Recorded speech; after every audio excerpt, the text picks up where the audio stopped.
Pues lo prometido es deuda. Hoy tenemos ejercicios prácticos con Francesc Miralles. ¿Qué tal, Francesc? ¿Cómo estás? Muy bien, contento de estar con vosotros. Hoy nos traes algo muy interesante, sobre todo para los que no nos hemos ido de vacaciones. Sí, muy pertinente, porque siempre que hablamos de vacaciones de verano, de Navidad o estas de Pascua, pensamos que todo el mundo tiene un chalet fuera o que se va de tour por Italia, pero no, hay una parte muy importante de la población que se queda haciendo que el mundo funcione. Efectivamente. Aquí estamos dos, además.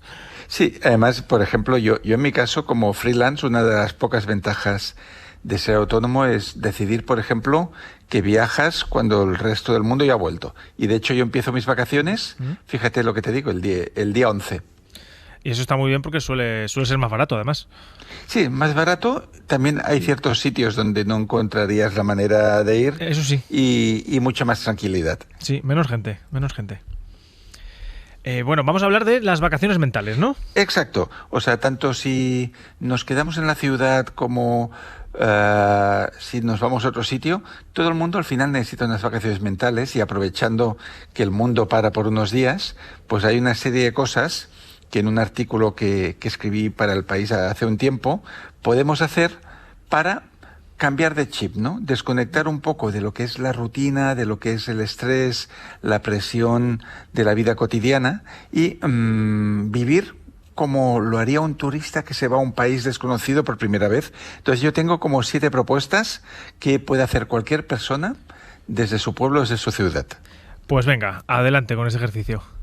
Mira, la primera sería hacer de turista. No sé si te ha pasado nunca, Juan, sí, hablar con alguien que lleva unos meses solo en tu ciudad y que conoce sitios donde tú nunca has ido, y bares y restaurantes que igual son fantásticos, pero cuando nos asentamos en un lugar tendemos a repetir rutinas y a hacer las mismas cosas y vamos en piloto automático. Pues hacer de turista sería ir a cualquier barrio de nuestro pueblo, de nuestra ciudad, pero con ojos de turista, mirando las fachadas, mirando el cielo, mirando los lugares, entrando en un museo, saliendo.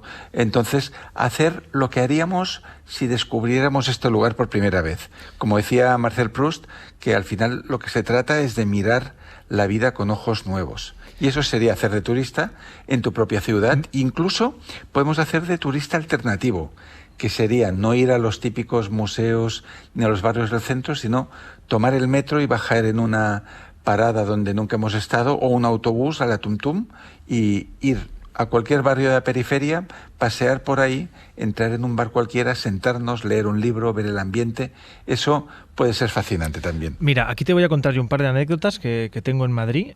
Por ejemplo, una vez fui al Parque Europa, que es una cosa muy extravagante que hay en Torrejón, creo que es un parque de aquí de Madrid que tiene, como todos los monumentos de las grandes ciudades europeas, metidos en una hectárea de terreno. Es una cosa que es bastante estrafalaria y rocambolesca.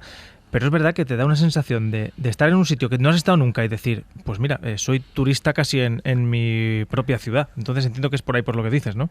Sí, sería como descubrir la otra ciudad, la que no sale en los mapas, la que no sale en las guías turísticas, la que normalmente nadie iría. Entonces tú te metes por ahí y haces tus propios descubrimientos en plan Livingstone en África, pero en tu propio lugar.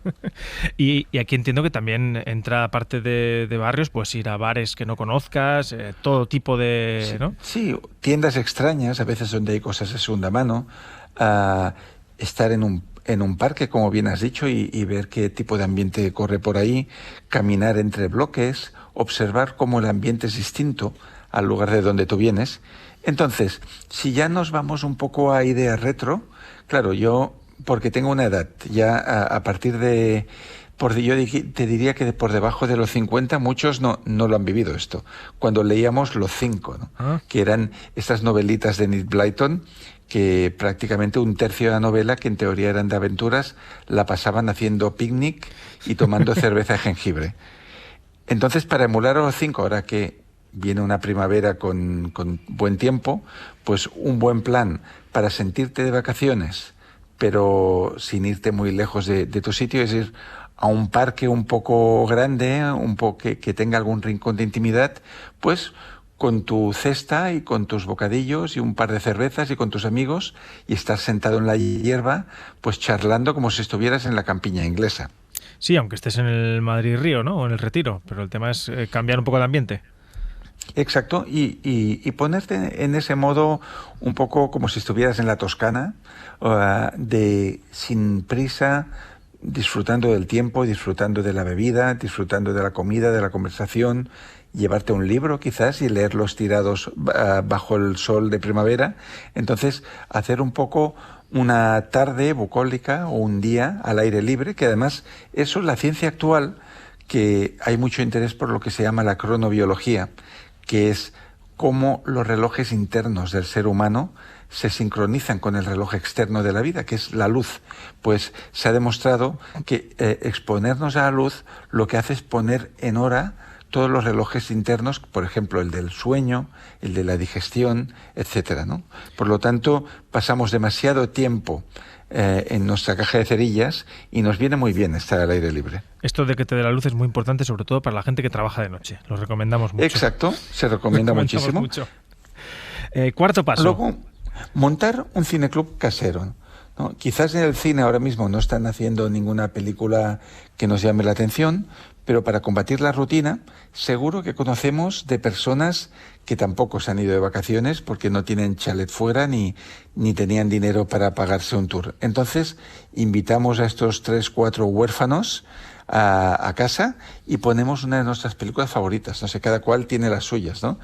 Toro Salvaje, El Padrino o una de acción que sea mítica para ti. Entonces, para combatir esta rutina, llevas a tus amigos a casa, traen unas bebidas y haces un verdadero cineclub como los que se hacían antes, ¿no? Como los de Balbín en La Clave. Se pone la película y luego se inicia una conversación sobre el tema que nos sugiera eso y conseguiremos tener una velada memorable. Fíjate que yo aquí incluiría el dejar los móviles apagados en la entrada. Desde luego, sí.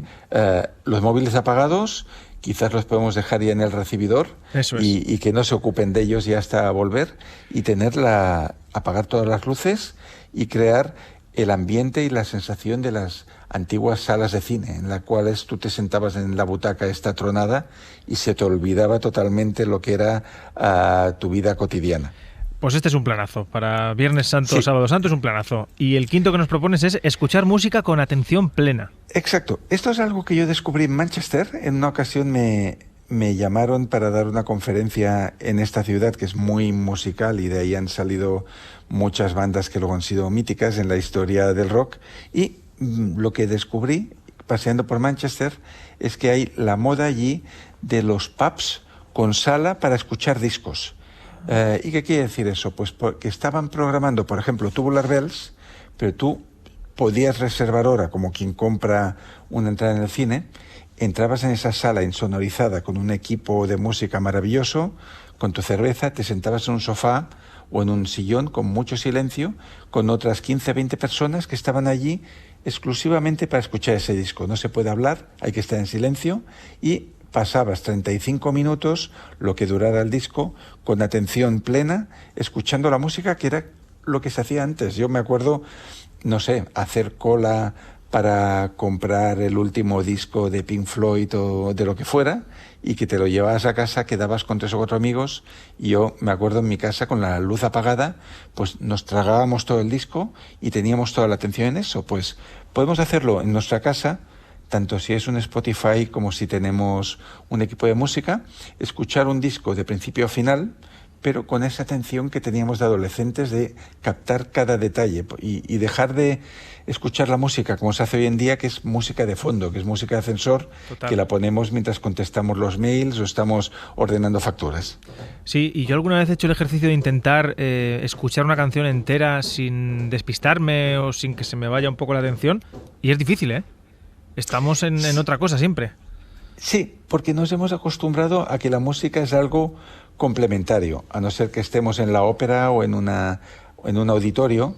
Y en casa no nos hemos habituado a poner la música y que esté en primer plano, sino que siempre es algo que está ahí y que a veces escuchamos o no. Entonces, el simple hecho de entrenarnos con una canción de 4 minutos y decir, bueno, voy a estar totalmente presente a esta canción, observando la letra, fijándome en la instrumentación, eso ya es como un ejercicio de mindfulness.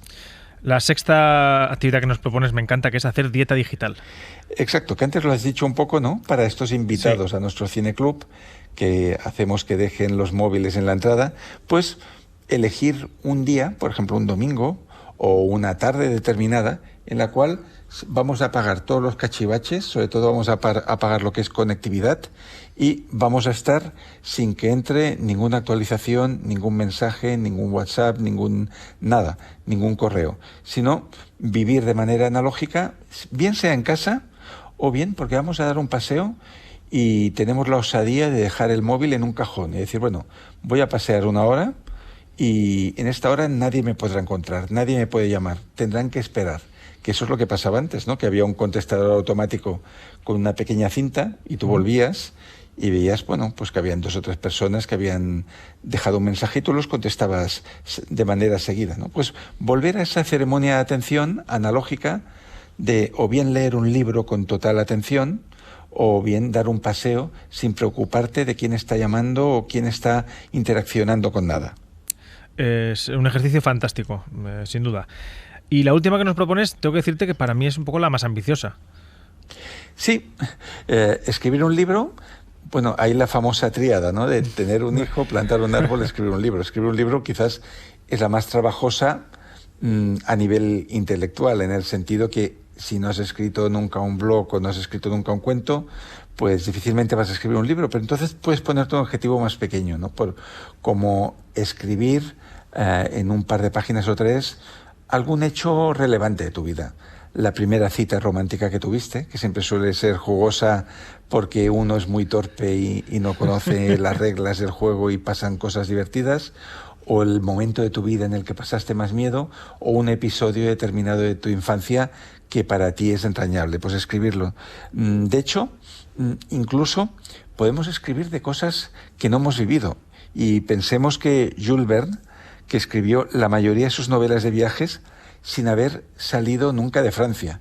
No fue hasta el final de su vida, que ya había ganado bastante dinero con las imprentas y los derechos de autor de la época, que pudo desplazarse, ¿no? Pero con su imaginación se trasladó a muchos lugares. Entonces, si la coyuntura nos obliga a quedarnos en la ciudad, quizás sea el momento de atrevernos a escribir algo propio. Sí, que entiendo que de fondo el objetivo de esta actividad es un poco el llegar a ponerse y abstraerse, ¿no? del resto de cosas. Sí, y cumplir un objetivo, ¿no? Aunque sea decir, mira, voy a escribir un relato de 3 páginas sobre este hecho que sucedió en mi vida o esto que me contó mi padre y que siempre me ha impresionado, voy a ponerlo por escrito y lo voy a dejar para la posteridad. Entonces, el primer consejo que hay que seguir, si tienes inseguridad en eso, es lo que dice un amigo mío experto en storytelling, que dice, sed malos.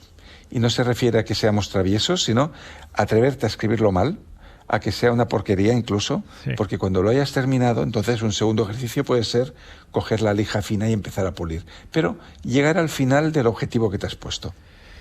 Pues Francesc, ya le has puesto deberes a los oyentes. Vacaciones mentales, hacer cosas distintas. Vacaciones mentales, efectivamente. Exacto. Pues nada, desear a todo el mundo que nos está escuchando que si están aquí porque están trabajando, porque no se han podido ir, que hagan alguna de estas actividades y que se regalen tiempo para hacer algo un poco diferente de lo normal. Pues las propuestas ahí quedan. Francesc Miralles, muchísimas gracias como siempre por estar aquí en Si Amanece Nos Vamos. Felices vacaciones mentales a todos. Igualmente.